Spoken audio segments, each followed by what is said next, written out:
मित्रों, श्री गणेशाय नमः। आओ सीखे ज्योतिष चैनल में आप सभी का स्वागत है।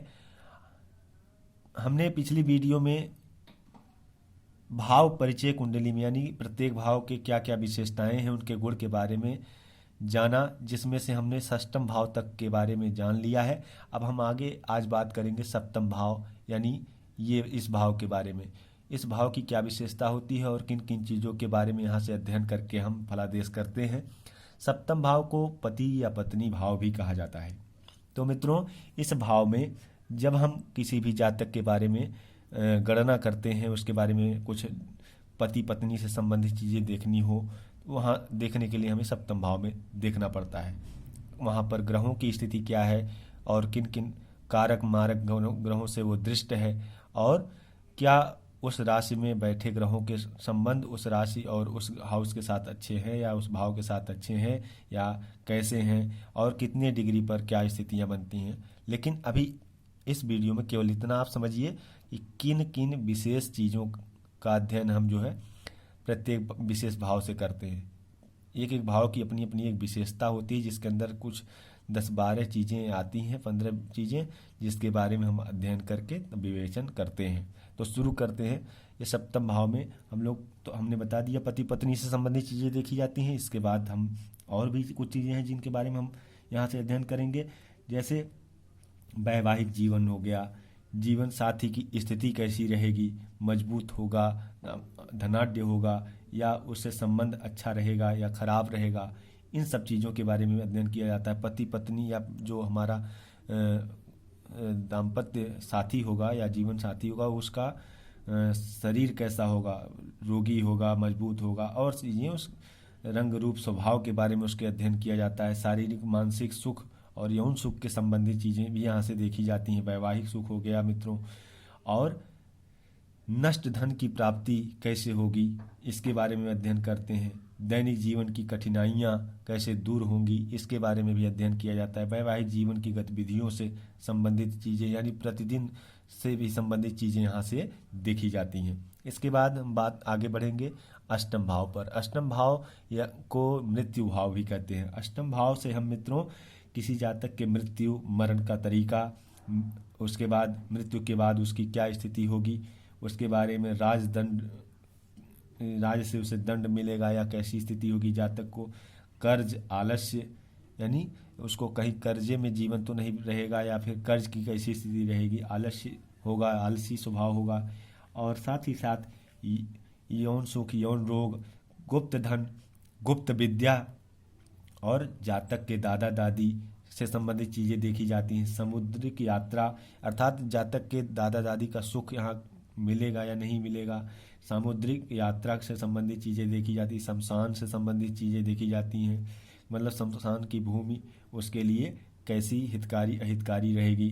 घने जंगलों के बारे में यहाँ से देखा जाता है, और तंत्र या जो तांत्रिक स्वभाव होता है उस चीज़ों में पढ़ने वाला होगा या नहीं, ये से भी देखा जाता है यहाँ से। और उसकी आध्यात्मिक उपलब्धियाँ, समाधि, सफलता, ये सब चीज़ें कैसे उसको मिलेंगी या उसके जीवन में ऐसा स्थिति है या नहीं है, उसके बारे में अध्ययन करते हैं। तब जाकर के फलादेश किया जाता है। इसके बाद नवम भाव। नवम भाव यानी इसको भाग्य भाव भी कहते हैं। भाग्य भाव में हम क्या करते हैं, भाग्य में सर्वप्रथम यहाँ भाव के नाम से ये स्पष्ट है, भाग्य के बारे में हम अध्ययन करते हैं।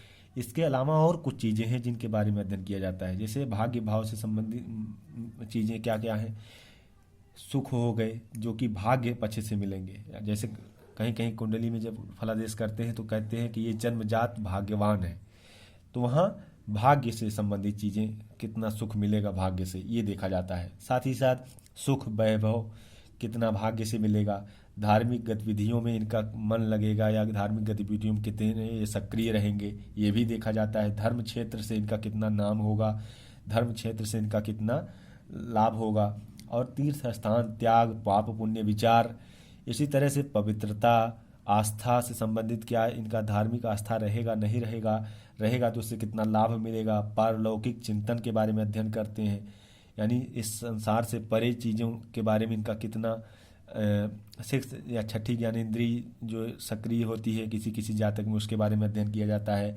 मोक्ष प्राप्ति के उपाय क्या क्या ये रखते हैं, चिंतन जो कि पारलौकिक होगा या अर्थात सामान्य नजरिए से विशिष्ट होगा। विदेश यात्रा का प्रकार, पिता से संबंधित सुख यहाँ से देखा जाता है, पिता की ख्याति कितनी रहेगी, क्या होगी।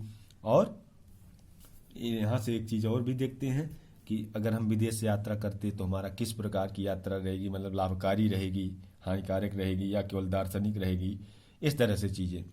और अब हम आगे बढ़ेंगे, दसम भाव पर चलेंगे। दसम भाव यानी कर्म भाव भी इसे कहते हैं। तो कर्म भाव से स्पष्ट है कि कर्म के बारे में यहाँ से अध्ययन किया जाता है। यानी जब पढ़ लिख कर आदमी बड़ा होता है, जवान होता है, जवान होने के बाद उसको कर्म क्षेत्र में उतरना होता है। तो कर्म क्षेत्र में उसकी स्थिति कैसी रहेगी, आगे वो क्या क्षेत्र अपनाएगा, किस क्षेत्र में सफल होगा, ठीक। इसके अलावा और भी कुछ चीज़ें हैं जिनको जानना जरूरी है। जैसे दसम भाव में जातक से पिता के संबंध के बारे में भी अध्ययन किया जाता है। जातक का पिता से कैसा संबंध रहेगा, या पिता का सुख भी देखा जाता है, व्यवसाय देखा जाता है, रोजगार देखा जाता है, कौन से व्यवसाय में वो सफल हो सकता है, कौन सा व्यवसाय करना उसके लिए उचित होगा, रोजगार से संबंधित उसको रोजगार है कि नहीं है, या रोजगार में समय लगेगा।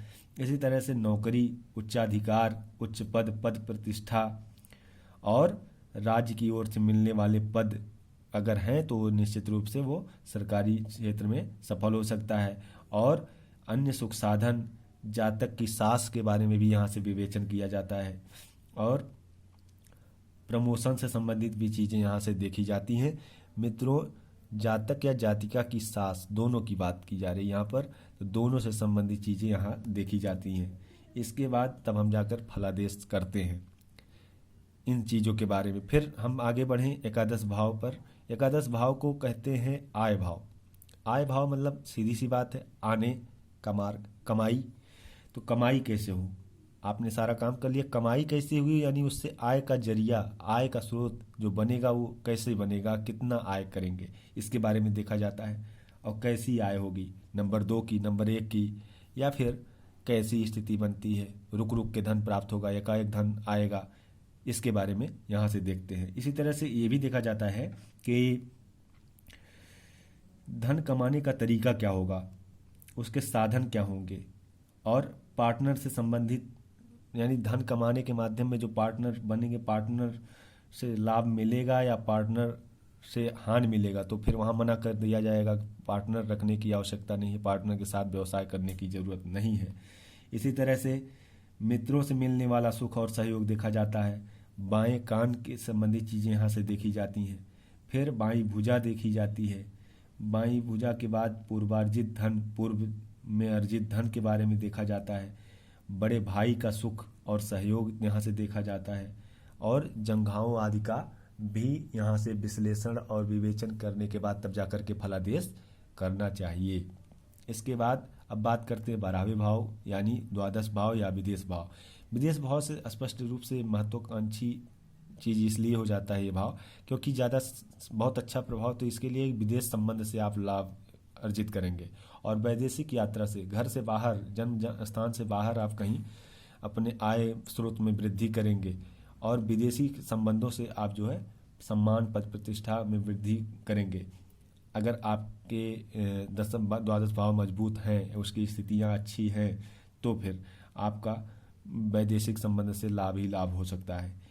और एक चीज़ इसमें मरणोपरांत कैसी गति होगी, शैया सुख, नींद से संबंधित सुख, और उसके खर्च का भी भाव है। ये खर्च का भाव है तो किस तरह से धन निरर्थक खर्च होगा, सार्थक खर्च होगा, ये भी देखा जाता है।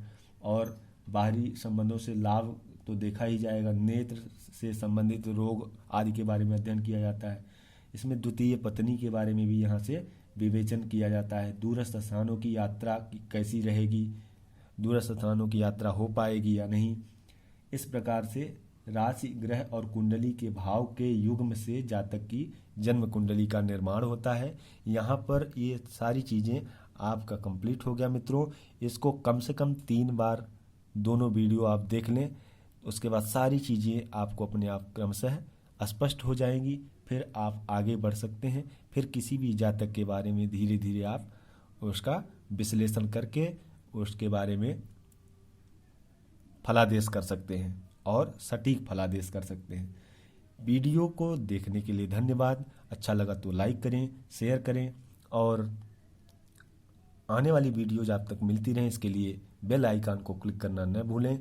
मित्रों नमस्कार, धन्यवाद।